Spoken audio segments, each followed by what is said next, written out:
Here's the thing. Look at all these notes. How crappy they are. Do you see this? How sloppy. You see all this? You see? It's so sloppy. Okay. You know what? Look at. I have all these things to do, and the only thing I can say is, wow. I have been continuously working on all kinds of things for our autistic son, my disabled boyfriend, fiance, husband, whatever you want to say.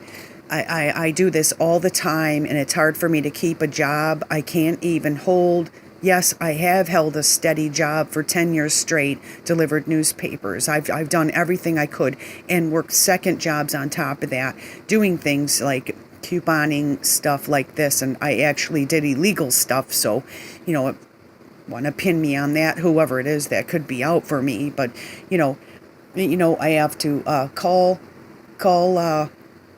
in Michigan Enrolls. Finally got him after since March 31st of all that time of not having medical. Finally got him approved in November after tons of mistakes, losing our file.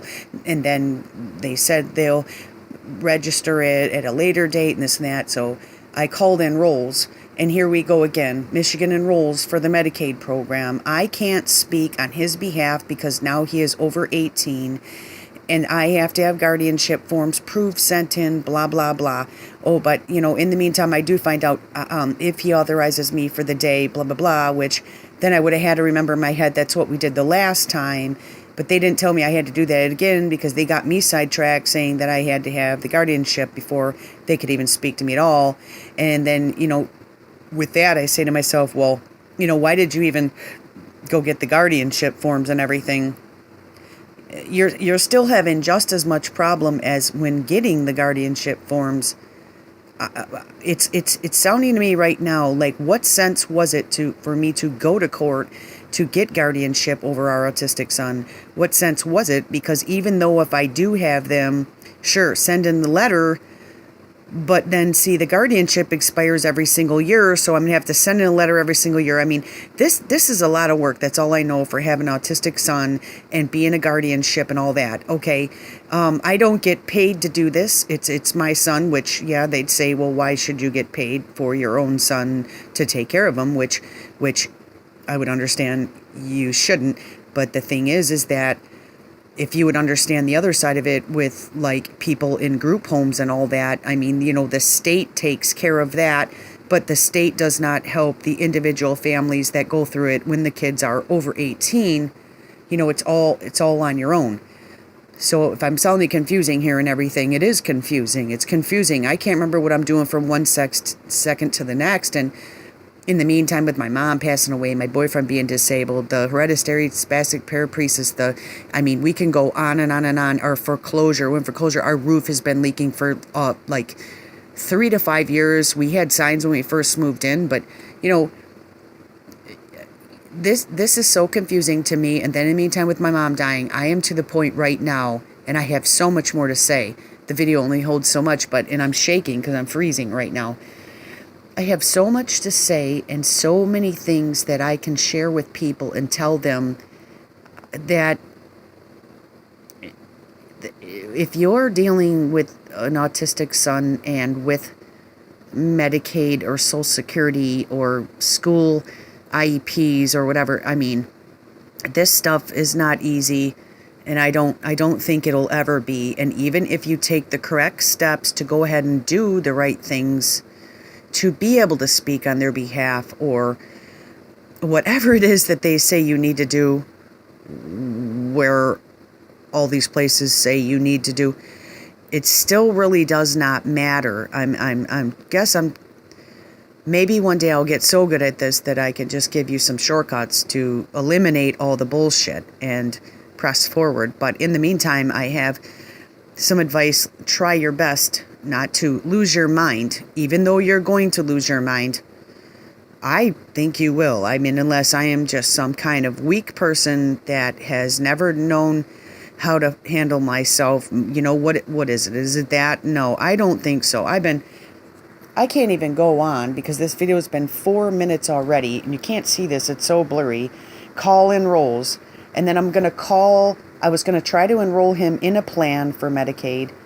And then after that, since he is 19, their age law, whatever.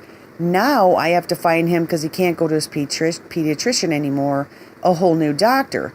But until I can get enrolls and to pick a plan through the Medicaid, I cannot go ahead really and make an appointment for this McIntyre, because, I have to pick a doctor, and you can only pick the doctor once a year in the month that they say, Medicaid says, that you can switch a doctor.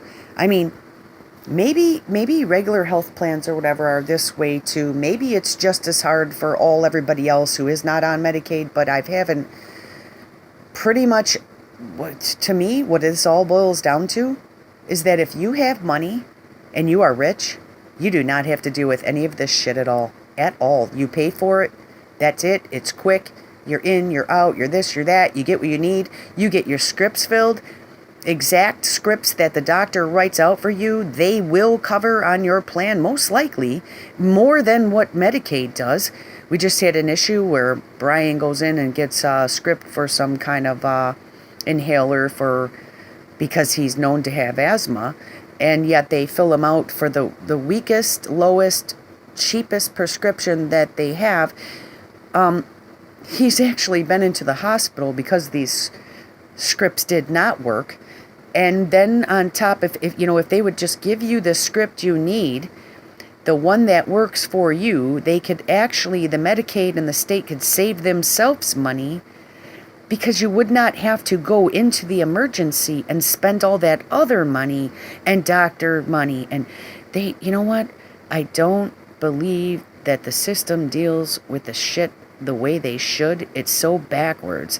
And they are causing a problem for themselves in the long run, because if they're going to approve you for the Medicaid, but then they're not going to cover the stuff, maybe they think that that's saving them money or whatever, but it isn't saving them money in the long run. I mean, I'm a little guy that has no experience in shit or nothing. I've done a paper route. Before that, I've worked at delis, stuff like this.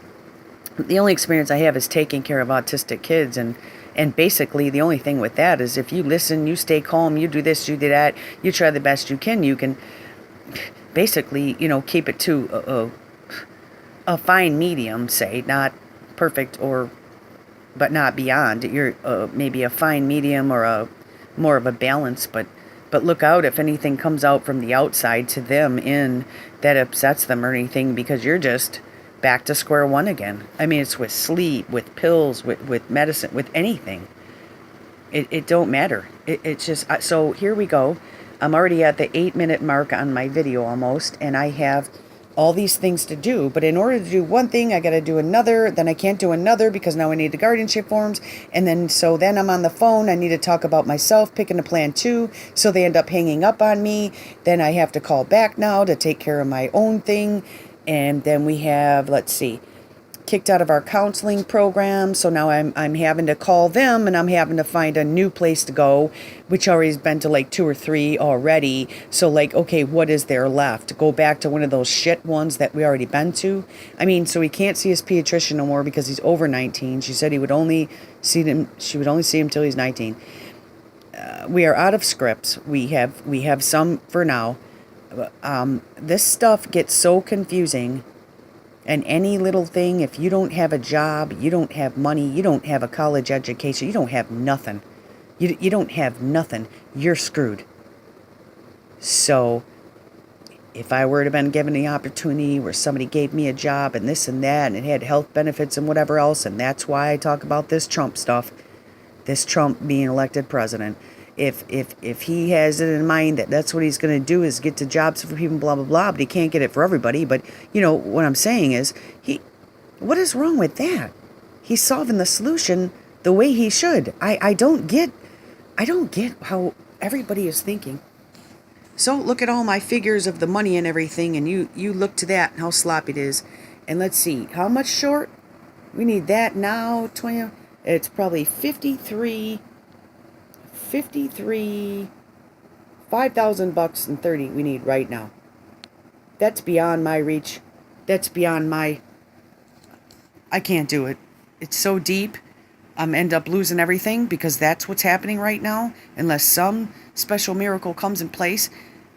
I wish I I could have helped more people. I did that before my son was born. I focused all my life on helping others and putting into things, and then when a bad things happen to you, you can't do it no more. Like for the past 18 years, I've been at a minimum of what I could do to help people. It falls back on you. It sure does make you feel like you're a bad person. And the only thing I can tell you is that you're not. It's circumstance, it's outside crap, it's all this shit, and I don't know how you're ever going to fix it, but I just want you to know that I am a mess. I have been a mess for years. My son's 19. Nothing but family problems, immediate family problems, outside problems, Medicaid, Social Security, all, if my car breaks down, which it does all the time, everything. No job, no this, no that. It just steamrolls and you're in a ditch, and I don't know how the hell you could ever get out of it.